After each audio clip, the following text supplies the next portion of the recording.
kita umat muslim. Bahkan bila kita pahami dan kaji lebih mendalam lagi,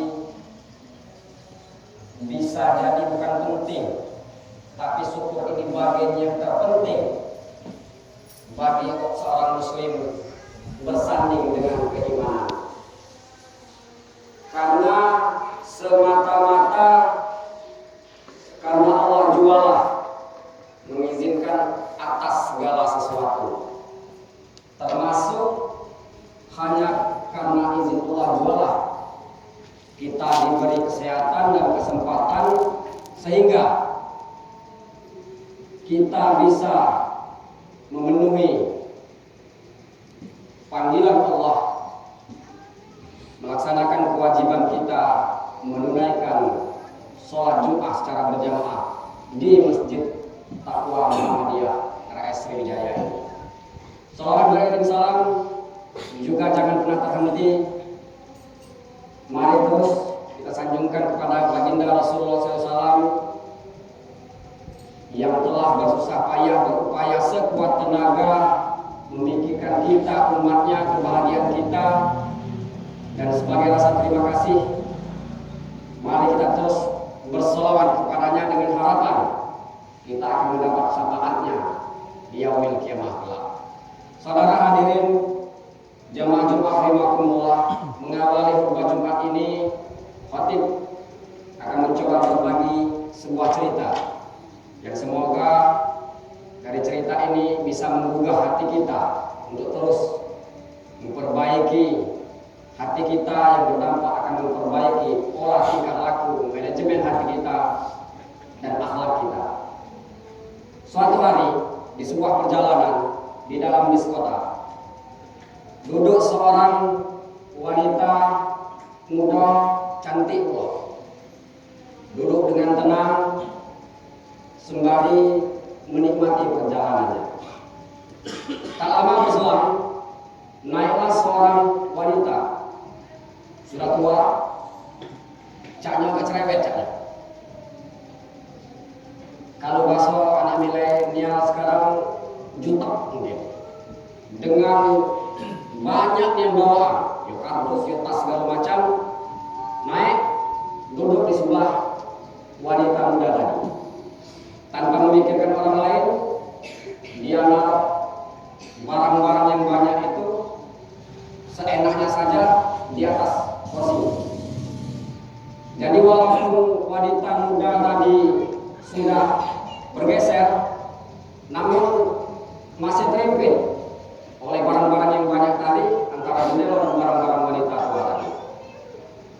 Sementara penumpang lain di sebelahnya menegur wanita muda tadi, protes cari. Yang alami dewek dan protes, yang lain protes. Kalau tidak dia menegur wanita muda tadi, mengapa tidak dibicarakan saja? Mengapa tidak ditegur wanita tua tadi? Bilang dengan wanita tua itu jika kita merasa terganggu.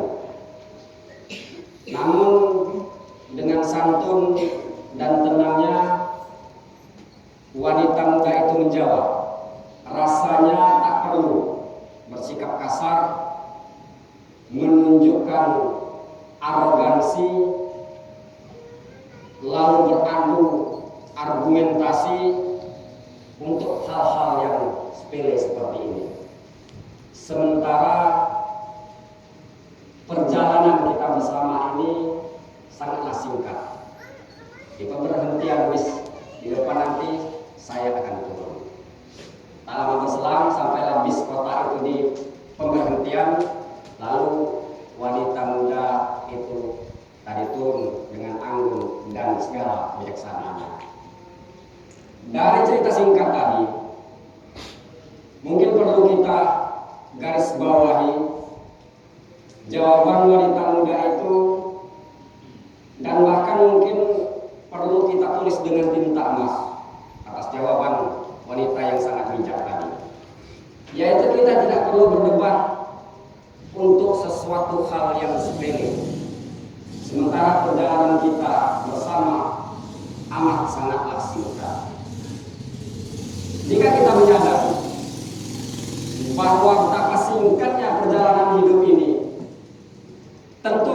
tidak akan mau melewatkan waktu untuk hal-hal yang sangat tidak perlu, mempertuakan ego dan emosi, melepaskan amarah, dan tidak jarang diiringi dengan caci maki, mengeluh, merasa tidak puas, dan mencari kesalahan orang lain yang kesemuanya itu hanya akan menguras energi, pikiran, bahkan perasaan, dan akhirnya hanya akan membuang waktu di perjalanan kita yang sangat singkat ini.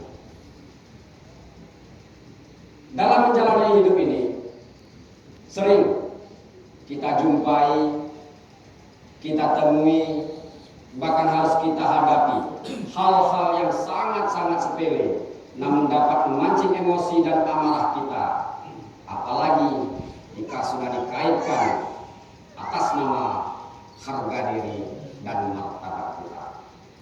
Hanya karena tatapan mata, karena uang 1.002, bahkan mungkin karena iseng atau standar gurau belaka, lantas kita tersulut emosi, marah, dan memaki, dan tak jarang terjadi berujung pada retaknya persaudaraan, bahkan putusnya tali persaudaraan.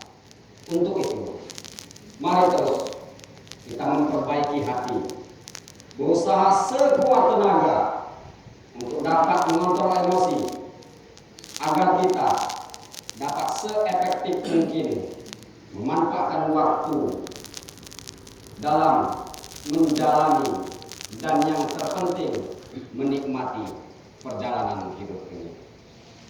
Bukankah Rasulullah SAW telah menegaskan, innama bu'istu liutammima makarimal akhlaq.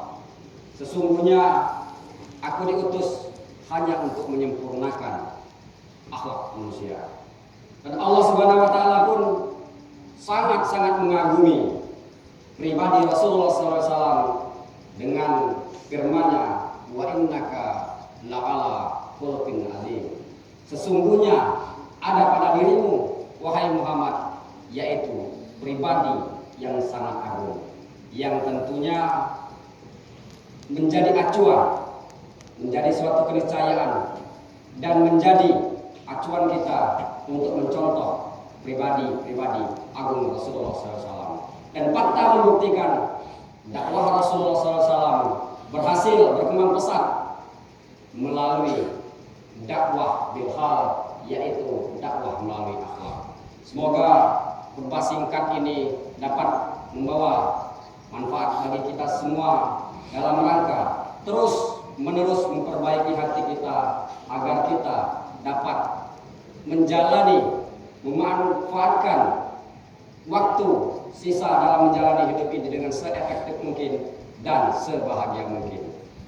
Barakallahu li wa lakum fil Qur'anil azim wa nafa'ani wa iyyakum minal ayati wa dzikril hakim wa taqabbala minni wa minkum tilawatahu innahu huwas samiul alim wa qul rabbi ighfir warham wa anta khairur rahimin.